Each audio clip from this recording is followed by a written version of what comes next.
Jos sä oot yhtään seurannut sisustusblogia tai lehtiä, niin sä oot varmaan törmännyt niihin valokirjaimiin, jotka näyttää ihanalta, mutta jotka maksaa ihan sikana. Joten tervetuloa seuraamaan, miten sä voit tehdä periaatteessa kotona jo valmiiksi sojuvista tarvikkeista itsellesi tämmöisen valokirjaimen. Ihan ensimmäisenä tarvit LED-valoketjun. 30-senttinen kirjain vaatii vähintään 10 lamppua ja tää kyseenomainen ostettiin Tigerista ja maksoi 5 €. Sitten sä tarvit vähintään 2 rullaa jesaria ja ihan tavallista läpinäkyvää teippiä. Ihan mitä tahansa liimaa ja sit pahvia, valkastua leivinpaperia ja foliota. Niiden lisäksi mä käytin sahaa, mattoveistä, viivatinta, kynää ja saksia. Ja aina kun sä teet mitä tahansa, suojaa pöytä. Sitten ihan ensimmäisenä testaa, että sun lamput varmasti toimii, ja jos niiden lampujen ympärillä on mitä tahansa turhaa härpäkettä, ota ne pois. Sä et tee niillä yhtään mitään, ne vaan turhaa luo varjoja siellä sisällä.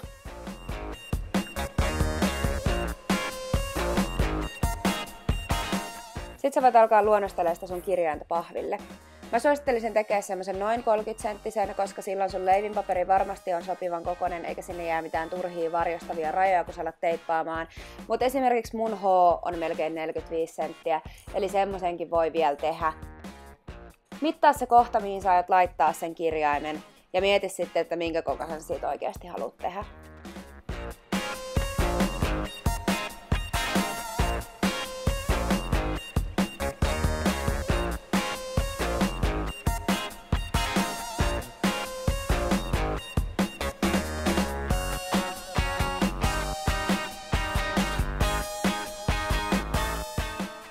Sitten otat mattoleikkurin ja alat vetämään niitä sun piirtämiä rajoja pitkin. Ja varsinkin tässä kohtaa on tosi tärkeää suojata se pöytä, koska se menee muuten pilalle.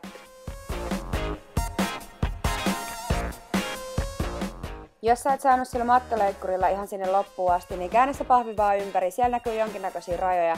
Vedät niitä pitkin ja alat taittelemaan sitä pahvia, niin kyllä se kirjain siitä loppujen lopuksi irtoaa.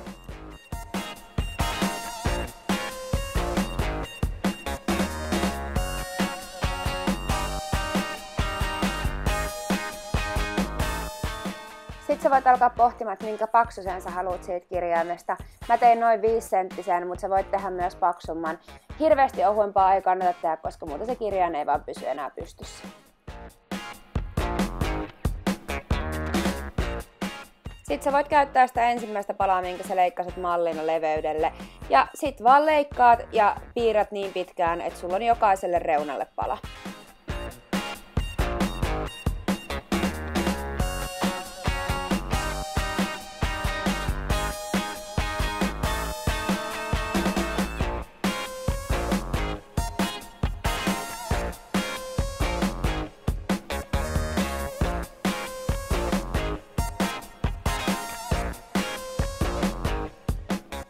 Sitten kun sä oot valmis, ota sun jesari esille, nappaa sit semmonen suunnilleen 5-7 senttimetrin pala. Ota se ensimmäinen reuna, minkä sä haluat kiinnittää ja laita se siihen kohtaan, mihin se kuuluu. Sitten otat sen teipin ja laitat suunnilleen puolet siihen reunaan kiinni ja puolet sinne sun kirjaimen kehyksen pohjaan.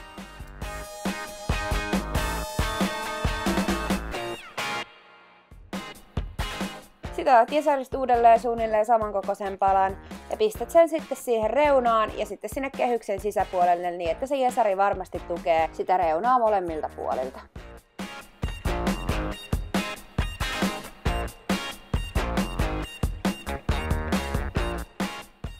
Ja sitten teet saman kaikille reunapaloille.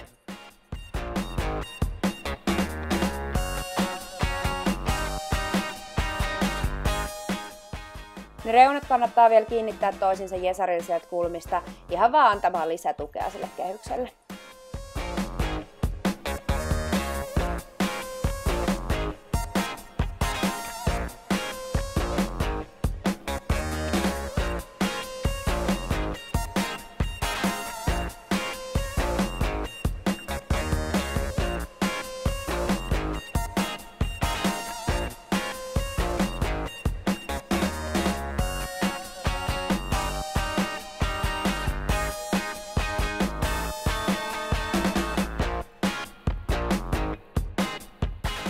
Sitten tsekkaat, että miten päin sun kirjain tulee olemaan ja leikkaat jompaa kumpaan alakulmaan sen teipin auki niin, että saat sujautettua sen lampun silleen sinne sisälle, että se virtalähde on siellä kirjaimen ulkopuolella ja ne lamput siellä kehyksen sisällä.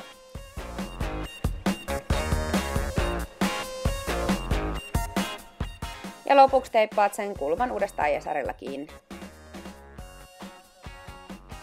Sitten otat sun folion ja alat repimään siitä semmosia ohuita suikaleita. Levität sitä liimaa sinne kehyksen pohjalle ja alat liimaamaan sitä foliota sinne kehyksen sisäpuolelle. Ja tota folioa on tosi tärkeää laittaa sinne sen takia, että sit kun sä laitat ne lamput sinne, niin ne ei itsessään hirveästi valase. Toi folio antaa sinne vähän heijastuspintaa ja se valo tasoittuu paljon kauniimmin siellä sisällä.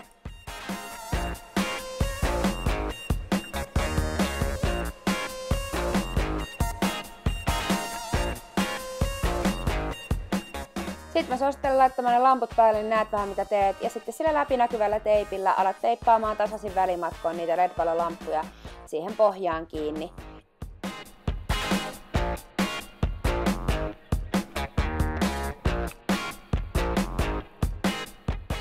Sitten otat sen kirjaimen reunan mittaisen jesaripalan ja laitat suunnilleen 2/3 sinne ulkopuolelle ja taitat sen viimeisen 1/3 sinne sisäpuolelle pitämään siellä paikallaan sitä foliota. Ja sitten teet tämän taas kaikille niille reunoille. Ja tässä sun ei tarvii olla turhan tarkka. Tää ei tule näkyy minnekään siinä vaiheessa, kun laitetaan leivipaperi tohon eteen. Mutta se tarkoitus on pitää folio paikallaan, ettei se pääse siellä liikkeelle ja aiheuta mitään turhia varjoja. Sitten kun sulla on viimeinenkin tukiteippi paikallaan, sä voit kääntää sen kirjaimen ympäri ja alkaa päällystämään sitä kokonaan sille jesarille.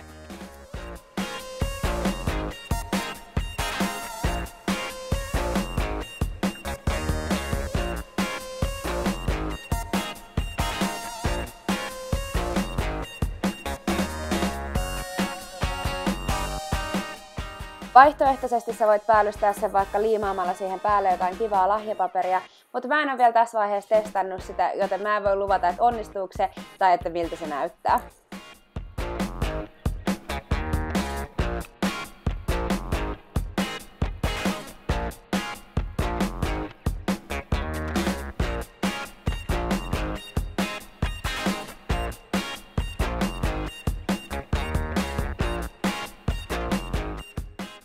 Sitten otat valkaistun leivinpaperin ja leikkaat sit sen kokoisen palan, että se peittää hyvin koko sen sun kirjaimen.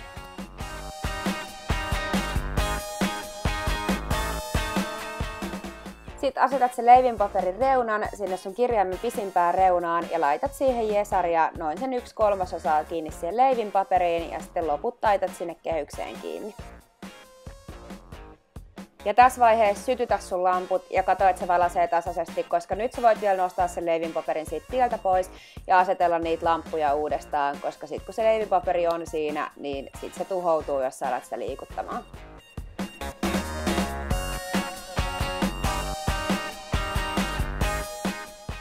Sitten sä voit leikata sieltä vähän sitä ylimääräistä leivinpaperia pois, mutta jätä sinne reunoille ihan reilusti sitä, että sulla on tilaa mihin laittaa sitä jesaria kiinni.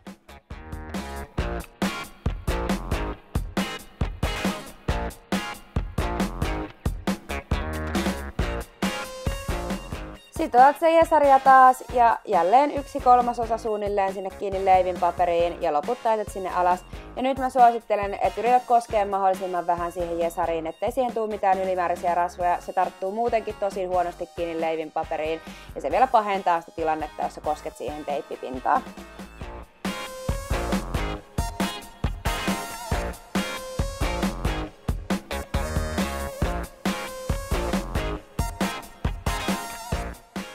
Sitten tää ei ole mitenkään pakollista, mutta estetiikan vuoksi mä suosittelen laittamaan toisen kerroksen sitä leivinpaperia siihen, koska silloin se valo taittuu siellä paljon nätimmin ja näyttää paremmalta.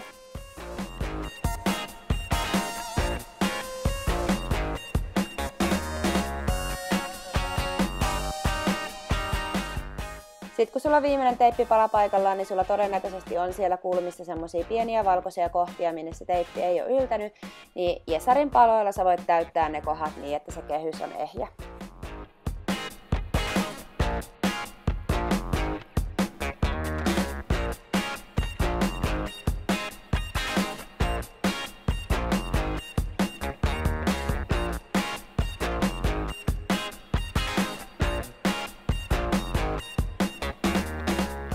Ja sit kun sulla on viimeinen teippi paikallaan, niin sä oot ihan ovin pikkukätösin väsännyt itsellesi tosi tyylikkään valokirjainen.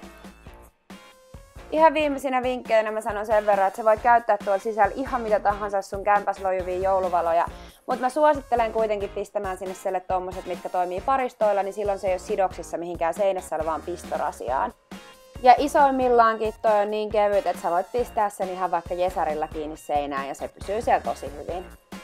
Ja jos sä teit itsellesi tämmösen, musta olisi ihana saada siitä kuvia, koska tää on mun itse suunnittelema Tee se itse -projekti. Mä pistän tohon alas sähköpostiosoitteen, niin sä voit laittaa niitä tulemaan. Ja kiitos, että sä katoit.